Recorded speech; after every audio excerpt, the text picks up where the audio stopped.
আপনারা জানেন যে ইতিমধ্যে বিআরটিসি একটি লাভজনক প্রতিষ্ঠানে পরিণত হয়েছে এবং বিআরটিসি এখন সেবার দিকে দিন দিন এগিয়ে যাচ্ছে। যে সেবাধর্মী সার্ভিসগুলো আপনারা দেখছেন যে ইতিমধ্যে আমরা কিন্তু এলিভেটেড এক্সপ্রেসওয়ে যেটা আপনারা মানে কাভারেজ করেছেন, আমরা কিন্তু বিআরটিসি চালু করেছি, অন্যরা চলে আসছে।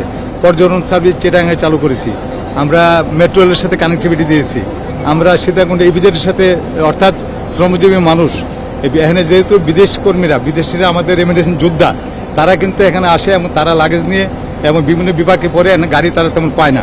আমরা এই গাড়িতে আপনারা দেখবেন ভিতরে আমরা এখানে লাগেজ কম্পার্টমেন্ট করেছি উন্নত দেশের স্টাইলে।